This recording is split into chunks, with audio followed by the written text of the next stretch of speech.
Welcome to Golf Smarter Mulligans, your second chance to gain insight and advice from the best instructors featured on the Golf Smarter podcast.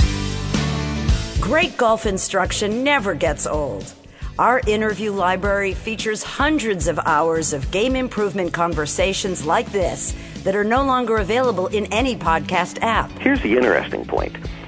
You can MOI match a set of golf clubs so they all feel the same at the beginning of your swing. Or you can swing weight all your golf clubs so they all basically have the same swing weight. In a conventional set of clubs, you can't do both. I mean, they're mutually exclusive. You can MOI match them or you can swing weight match them. You can't do both. Here's the interesting thing. In a single length set of irons like ours, swing weight is automatically matched. And the moment of inertia is automatically matched. They're the only clubs made that are both swing weight and MOI matched because the fact that our iron's a single-length set, these are identical clubs. If you're swinging our 3-iron, you're swinging our lob wedge, you'd never notice the difference. These clubs are identical, so they can be both MOI and swing weight matched at the same time. With another interview from the archives of Golf Smarter, here's your host, Fred Green. Have you ever noticed that when you take a lesson and they use video to compare your swing to a pro, they only show the pro hitting one club? Now, if every iron in our bag is a different length, don't we need a different arm and body position for each club? So when you've got a favorite club in your bag, it's not the pitch angle of the head, it's the length of the shaft that is the best fit for you. Think about it. How you position yourself to the ball and the angle of attack is different for your 3-iron than it is for your pitching wedge, right? Why? Well, that's what David Lake has built his business around. David's the founder of the One-Iron Golf System, and in 1998, David wrote a book called One-Iron Golf, The Common Sense Approach to Better Golf, and is recognized as the authority on the single-length golf club design, and joins us today. Welcome to the Golf Smarter podcast, David. Oh, well, thank you, Fred. Nice to speak with you. It's great to speak with you. Actually, I found One-Iron Golf because one of our listeners turned me on to you, and I read what you had on the website, and I thought it was an absolutely fascinating approach to manufacturing of golf clubs. Explain to us, please, what One-Iron Golf is and what it's about. Well, basically, it's the concept that all of the irons within a set are identical. You take the average golfer. 99 out of 100 golfers will have a favorite iron. One iron in their bag where their confidence level is 100%. They know they're going to nail it 99 out of 100 times, every time they pull it out of the bag. And for the taller golfer, that might be, say, a 3 or 4 or 5 iron. For the shorter golfer, it might be a pitching wedge or a 9-iron. But the point is they all find a favorite iron. The idea of one-iron golf is to make every iron in your set that favorite iron. So what we do, we take the individual's wrist-to-floor measurement. We custom-built the whole set to fit them, okay? And all the irons in the set are the same length. They're not only the same length, they're the same lie angle, the same weight, the same club head weight. Realistically, the only difference between any iron within a set of one-irons is just the loft angle on the club face. And we're not talking, they're not the same loft angle. They're all different loft angles to standard loft angles, correct? Well, exactly. We have a 4-degree loft angle progression between every iron. Now, that's unlike conventional irons, which might have a 2-degree loft angle change between a 3, 4, and 5 iron, and then maybe a 4 or 5-degree loft angle change between the middle irons, and then, maybe even higher between the wedges. In our set, you have an exact 4-degree loft angle change from the lob wedge all the way up through the 3-iron. So consequently, if you have all your irons the same length, the same weight, the same everything, and the only difference is this 4-degree loft angle change, then by making the same swing with each club, you will get an exact yardage gap distance between clubs, which is practically impossible to achieve with a conventional set of golf clubs. Interesting. When we talk about the lie angle, we advocate on the Golf Smarter podcast for everyone to get fitted for golf clubs. That you shouldn't just buy stuff off the shelf. You're not doing yourself any service. So when you do that and when you purchase a set of clubs, your lie angle should be the same on all your clubs anyway, shouldn't it? Well, if we're talking about a conventional set of clubs where, and let's go back a little bit, back in the old days, when you went out and bought a set of clubs, you went to a pro shop and they built them for you. They were all hickory shafts and so on and so forth, but they built them for you, and they built them all the same length with the same lie angle. It's basically the concept we have right now. And, of course, that was a very expensive proposition back then, and that's why golf got the name as a rich man's sport. Well, then, here in the early 20s, late teens, all of a sudden, steel shafts started making the scene, and they were finally approved by the USGA, and I think it was like 1926 or something like that. But the advantage here is that all of a sudden these sporting goods manufacturers could come out and mass-produce golf clubs.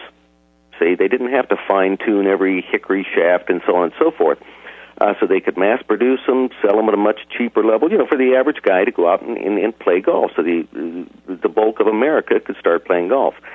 Now, the only drawback here was the fact that all of a sudden these clubs couldn't be custom-built to the individual. In other words, the length wouldn't fit everybody. It just doesn't fit into a mass production model to custom build the length of a club.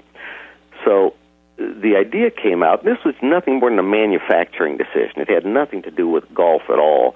Manufacturing decision came out and said, you know what, let's do this. Let's just build a set of clubs, and each club, each succeeding club will be a half-inch longer than the one before it. So you have the conventional clubs you have today where they go in half-inch progressive incremental lengths.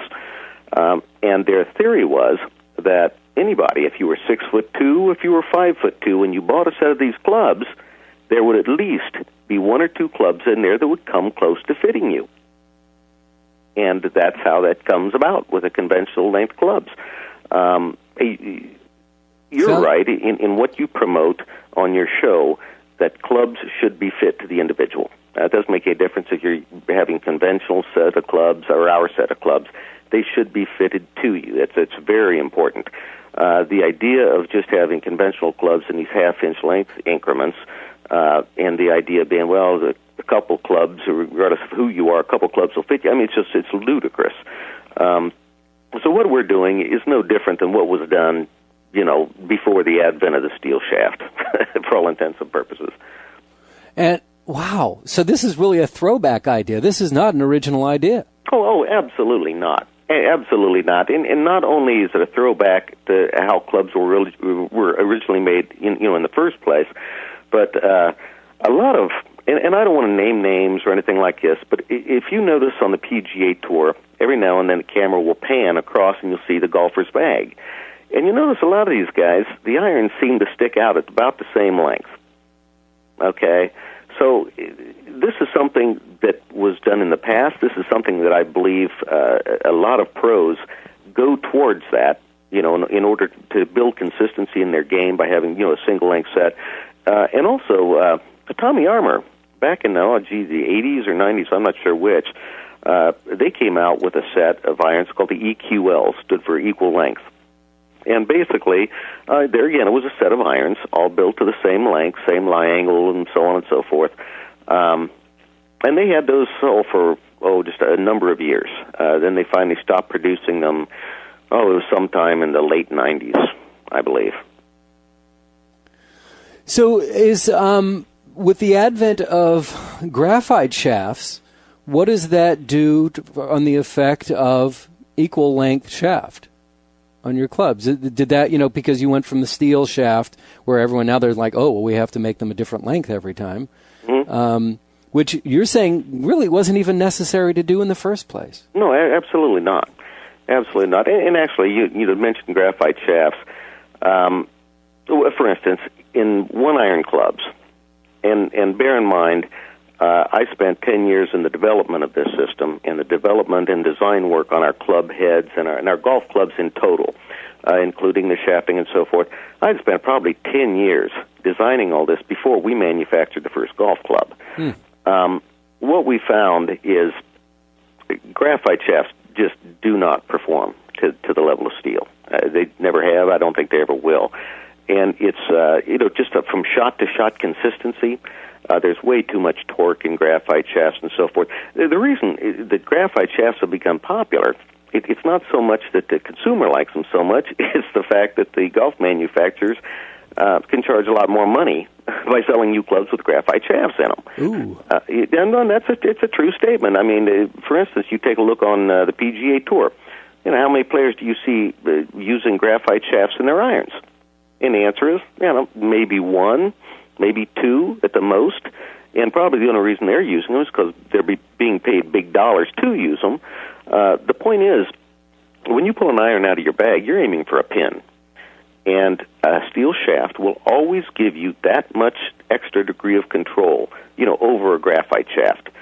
Now, certainly a graphite shaft is a little lighter, so on and so forth, and some people like that. But then again, it gets back to control. The lighter the golf club, the less control you're going to have. As a matter of fact, as golf clubs become lighter, the more you tend to make an arm swing because it's so light. So there's a lot of disadvantages with the graphite shafts.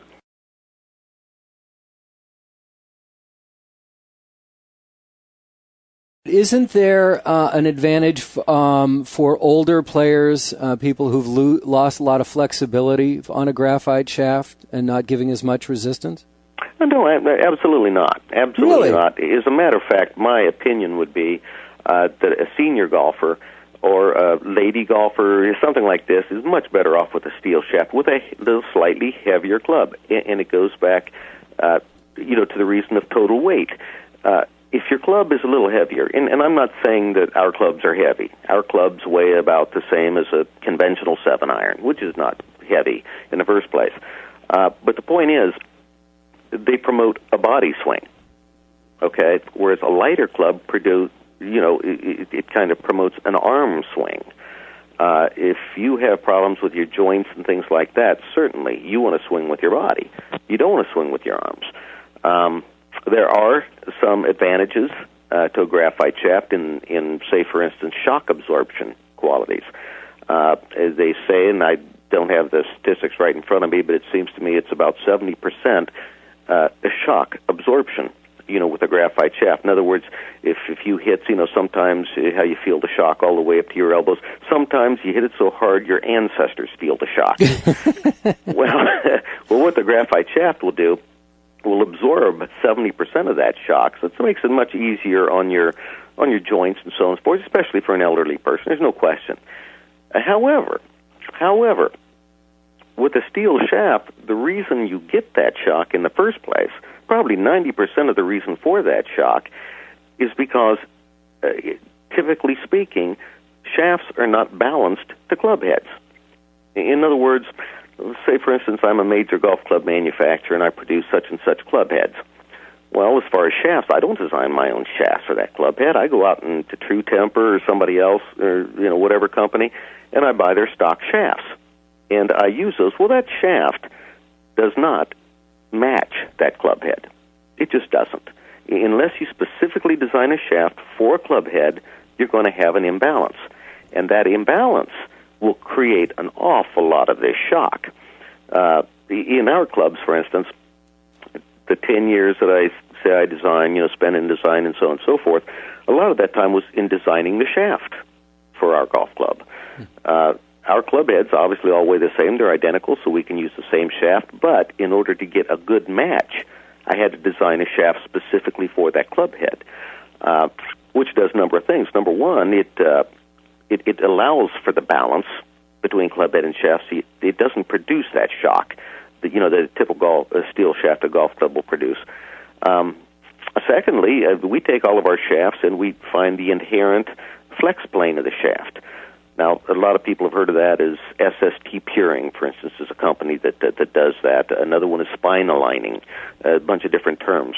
Basically, what you're doing, you have a round shaft, and you look at it and say, oh, gee, that's a nice round. It's going to flex in every plane exactly the same. Well, that's not true. You have a weld seam up the side of the shaft. You have manufacturer's tolerances. We have a little thicker steel up here, thinner steel, so on and so forth. The shaft wants to bend in one plane. If you rotate it a little bit, try to bend it, it's going to resist a little bit. Then you rotate it some more, it's going to resist a little bit.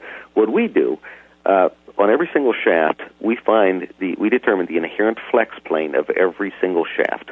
Then we orient that flex plane, properly in relation to the club face. So that basically what happens when you make your swing and the club's coming through impact, the club head is like it's on rails coming through impact. It comes through nice and straight. If you don't determine that inherent flex plane and align the shaft accordingly, then what happens is during the swing, the shaft is flexing and it's trying to rotate on the axis it wants to rotate on. So you end up with a wobbling club head through impact. That produces an awful lot of the shock that we're talking about. So I guess what I'm getting at is a combination of having a shaft that's designed for a club head, so you have a perfect balance, and at the same time have determining the inherent flex plane of that shaft, installing it correctly into the club head. Those two things eliminate almost all of that potential shock. A lot of our customers are former graphite shaft players, and this was always a concern of theirs. We'd received emails, well, I've played graphite shafts all my life, will this make it? We tell them, well, try them. And they try them, and they all, write back and say, this is the greatest thing since sliced bread. But anyway, if you do a steel shaft right in a golf club, it will outperform graphite shaft all day long. You must be seen as a heretic in the industry. Oh, I get hate. My death threats, Brad, I'll tell you. No, come on, no. Not death threats. I probably have people with those little dolls sticking pins in me all day long. No, I mean, think about it. It's common sense. Golf, I don't care what you see on the Golf Channel. I don't care what you see in the 10,000 golf instructional books you've read. Golf is a very, very simple game. There's a ball on the ground, you got a stick in your hand, and all you're doing is hitting the ball. Very simple. Common sense would dictate that what I am saying is correct. It's just common sense. How many people have at one point in time during their golfing life said to themselves, gee, why aren't all these clubs the same length? Why do I got to keep switching, my stance, my ball position, my swing, and all this every time I pick up? Why aren't they all the same length? It's common sense. It really does kind of fall into a common sense thing, but then you think about the millions of dollars that are spent on research and development by all these club manufacturers. I'm kind of baffled. It seems like you're telling me that it's all hype. It's all greed. They're just trying to convince us, and we're buying into it, that we have to make these changes all the time. Fred, did I say that? No, I did. Basically, what you hit the nail right on the head. Let's face facts. You take your average golf club manufacturer out there, a big name brand. What's true? You go out and you buy a set of clubs from them, spend $1,200, $1,500, whatever. 6 months later, they come out with their new and improved. Well, basically, what they're telling you is what you bought was junk. You need to get rid of it and buy their new and improved. And it's interesting that every year they come out with their new and improved. You would think after 20 years they'd get the design right. Well, the other thing that kind of baffles me about it, and I was doing a program where we were talking to R&D people on a regular basis, and it seems like the rules that they're confined to work within don't change, and yet they continue to come up with new product. And it's like, how did you come up with a new and improved? Or is this really the first time you're looking at the way the wind flows over you've never done that before? And then what you did, you went from being an X to X2 to X3. It's like, do I really need to buy a new club this year, or is it really last year's club with a new name on it? And you're telling me that it's all because it's a big company and they have to keep selling new clubs. Well, that's absolutely correct. I mean, it's just like are we that gullible? As a consumer, are we that gullible? Absolutely. Okay. Well, we've solved the world's problems here. Well, here's the thing, Fred. There again, golf's a very simple game. Now, you can make it as complex as you want to, and that's fine. If you want to go to the driving range and take a plumb bob and a compass and wind gauges and so on and so forth, I mean, by all means, go ahead and do that if you like to do that. But the fact of the matter is, golf is a simple game, and the equipment can be just as simple. Yes, these companies they come out with a new and improved every year, you've got to ask yourself, how did they spend more of their money on R&D, or did they spend more of their money on marketing, advertising to sell you this stuff? And don't get me wrong, I'm not bashing the companies for doing that. I mean, they've been doing it for years, and that's fine, and that's how the industry goes. But my opinion is, well, let's put it this way. Since we came out with our one irons, we have never made one change. Not one. And for the next 20 years, we will never make a change. It's the same club. Why? Well, number one, I don't know of anything that I can do to that club to make it better. If I did, believe me, I'd do it. But I don't know anything, and certainly there's no giant technological change that occurs every year in the golf industry to make something better. It just doesn't happen.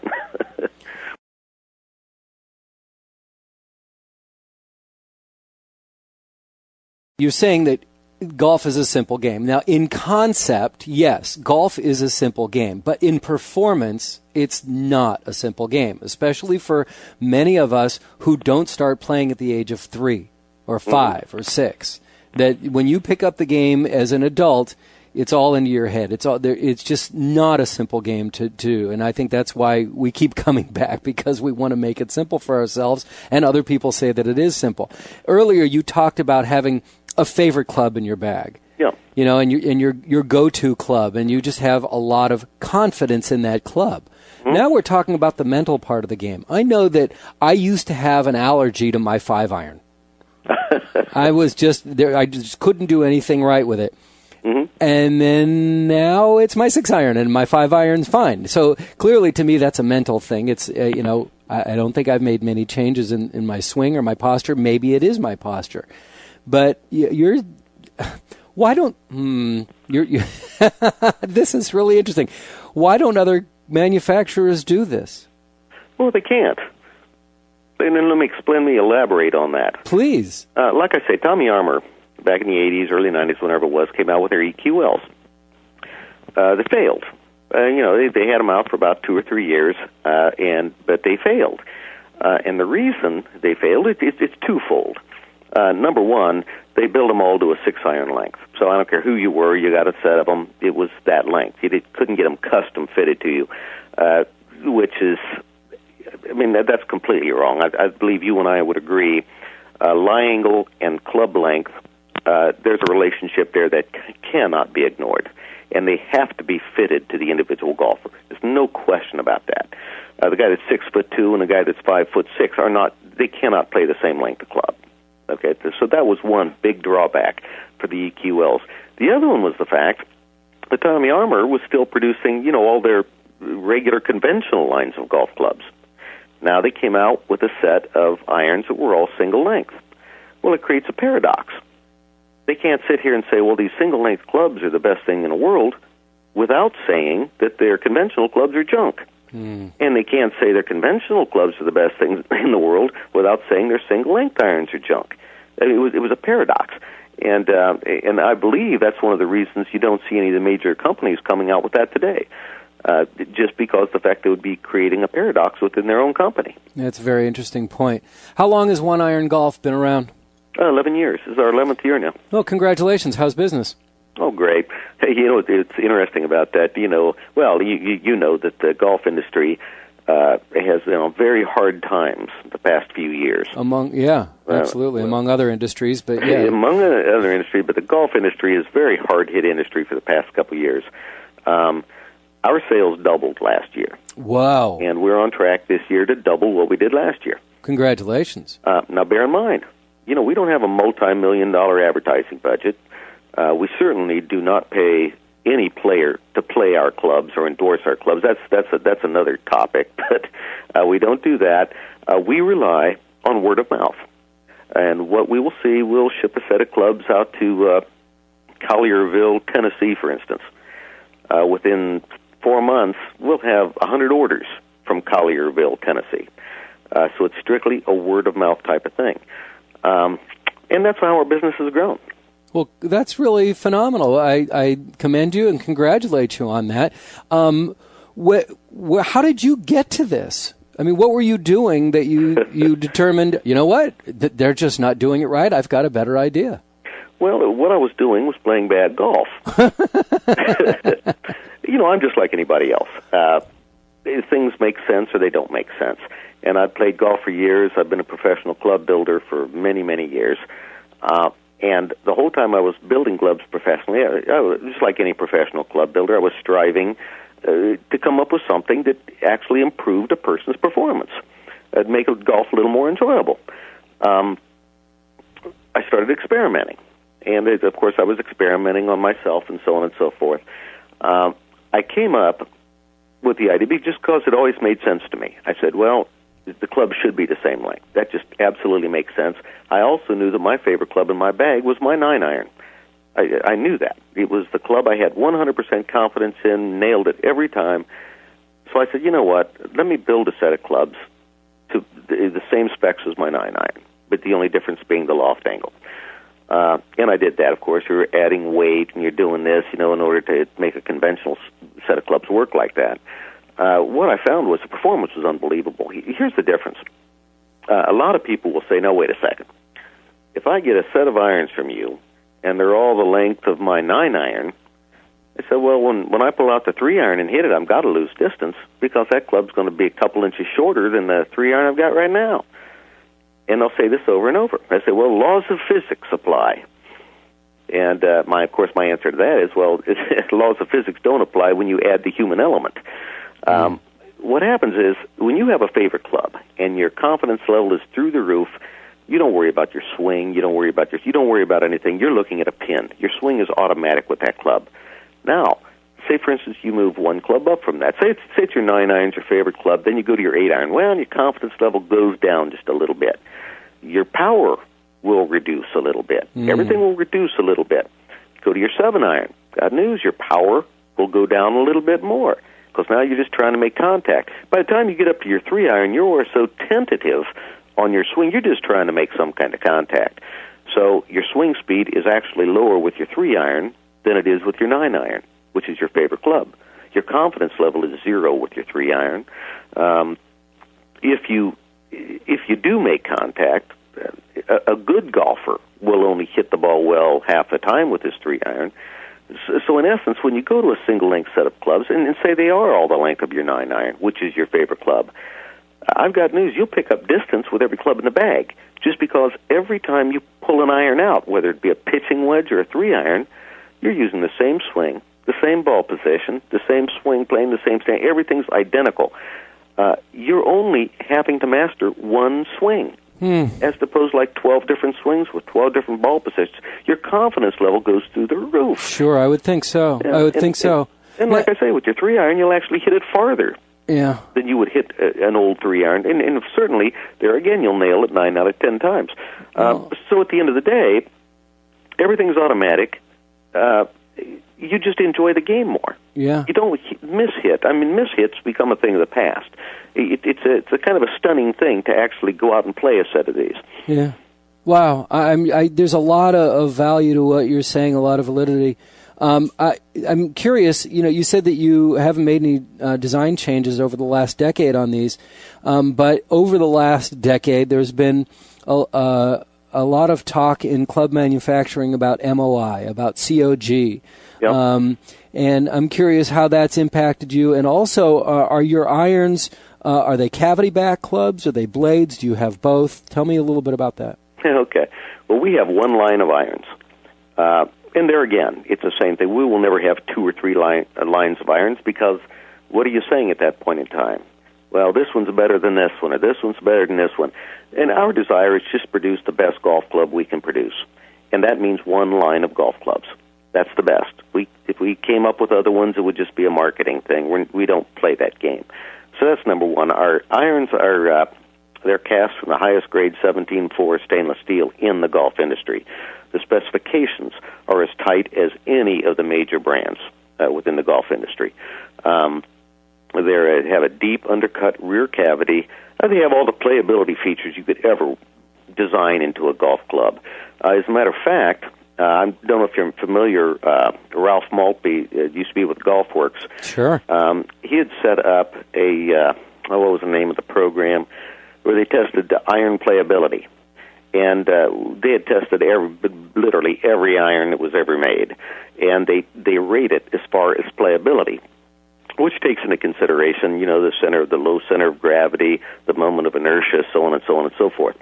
But they tested all these, and they have a ranking. If you go to the GolfWorks website, they have a ranking of all the ones they've tested throughout the years.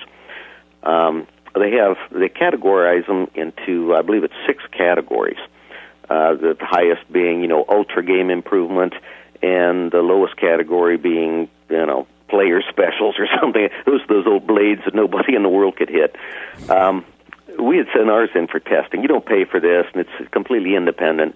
We had sent ours in back in 2005, and of course they ended up in the ultra playability category, the highest category for playability. And there again, it was just the design.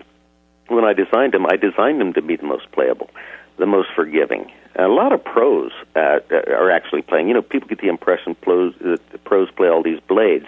It's not true. The pros need the forgiveness too.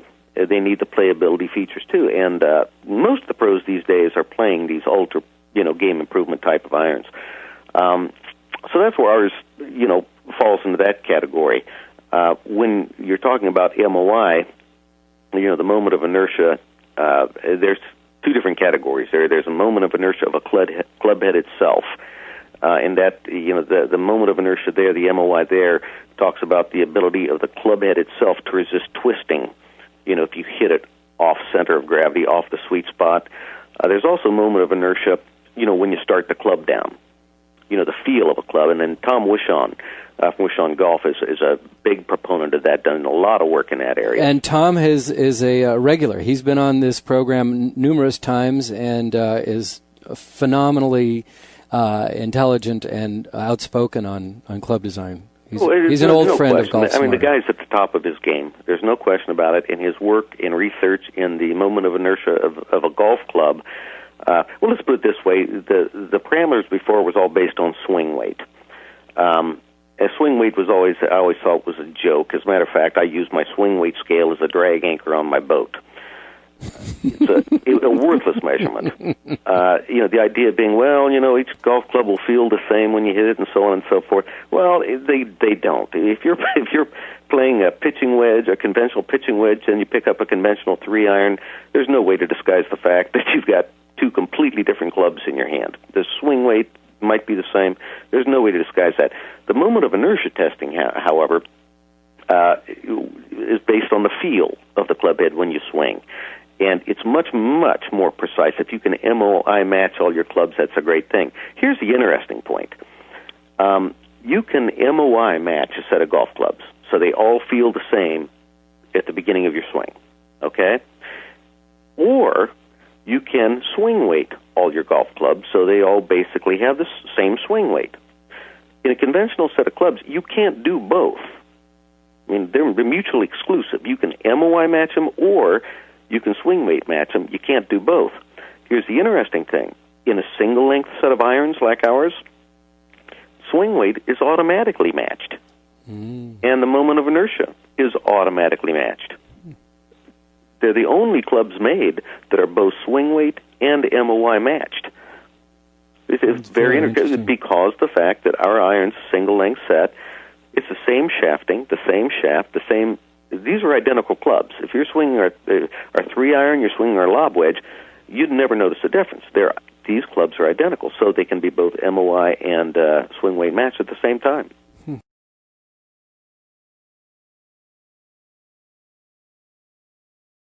I've also noticed on your website that you don't just do irons.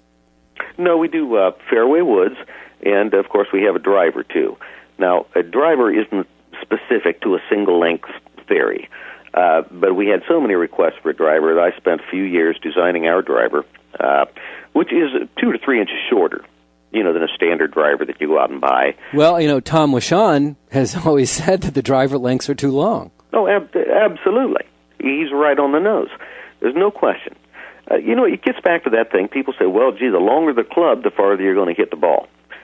That's only if you can hit the ball. It's just that simple. And to be honest with you, These guys will go out and pay $500 or $600 for a 45, 46-inch long driver. It looks like a Labor Light sword with this fine, beautiful graphite shaft and so on and so forth.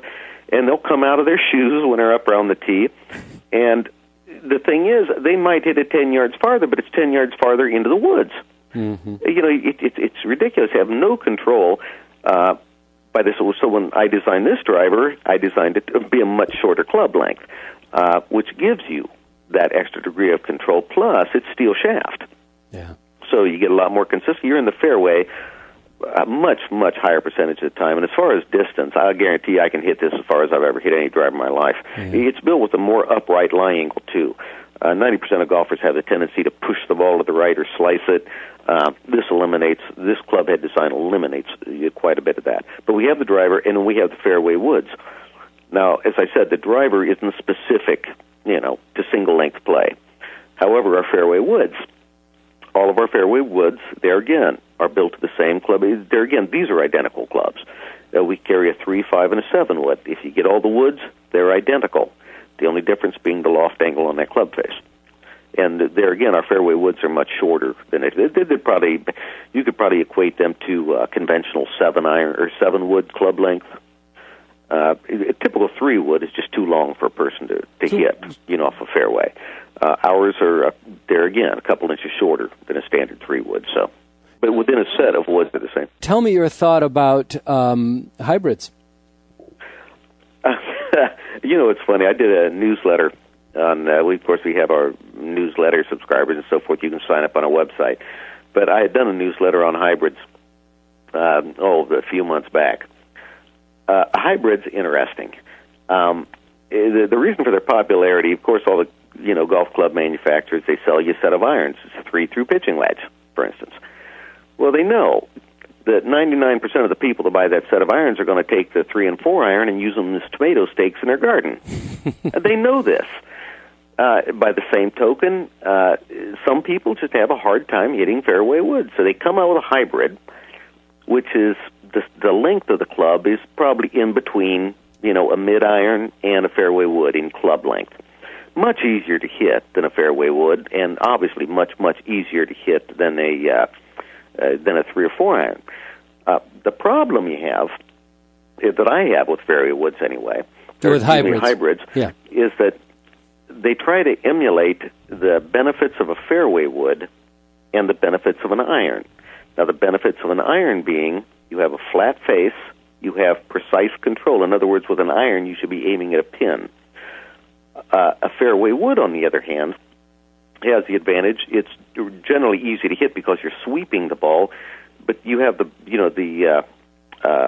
roll and so forth on the face of a fairway wood, and it's a rounded face. So you don't have the directional control with a fairway. Fairway wood, you're maybe aiming for the width of the green, whereas an iron, you're actually aiming at the pin. A hybrid tries to do the best of both worlds, and it fails in both regards. It's shorter in length than a fairway wood, and it looks more like an iron, has more of a feel of an iron, but it typically have the rounded face like a fairway wood. So they're easier to hit than fairway woods, but I know it's weird. They're easier to hit than fairway woods, but they certainly do not have the precision of an iron. And it would be much, much easier to hit a fairway wood out of, say, for instance, the rough, than it would be to hit a hybrid out of the rough. They're in my opinion, more of a marketing ploy than anything else, just in order to sell more clubs. Well, I have to believe that after a conversation like this, there are a lot of people who are fascinated, intrigued, and very curious about your product. OneIronGolf.com is where you should go to check it out. Do you offer any warranty at all? Absolutely. Tell me. Well, we have, of course, all of our clubs come with a 1-year limited warranty. Probably the main difference between us and other companies, first of all, we can't sell our golf clubs through retail stores. The reason being, they're all custom made. Every order we get through, we custom build for that individual, so we know that they fit him properly. In addition to that, and so all of our orders come through the internet. But we're the only company that I know of, and we've done this since the first day we started business. you buy a new set of clubs from us, you've got 30 days to beat them to death. And I mean beat them to death. If after that 30 days you don't like them for any reason, you send them back to us, you get 100% of your money back. You don't get an in-store credit. You don't get this. There's no restocking charge. We give you your money back, period. No questions asked. And how many times have you had to do this? Well, let's put it this way. After 11 years, we're still in business. Okay. Roughly speaking, for every 100 sets of clubs we sell, we might get 3 sets back. So right off the bat, I mean, that's a 97% satisfaction rate. That's pretty good. Oh, I'll take it all day long. Plus the fact that if you offer a return policy, you will get a return. I mean, you could sell gold at a discount, but if you offer a return policy, somebody will return it. So, I mean, that figures into it. But no, we get very, very, very few returns. David, it's really I tried to discredit you. Come on now. No, I mean, I've tried to figure out how come no one else is doing this, but you had the right answer for every question. I appreciate your time very much and wish you the best of luck. Thanks so much. It's oneiron.golf.com and the president of the company, David Lake. David, thanks so much for coming on to Golf Smarter. Well, Fred, thank you very much for having me.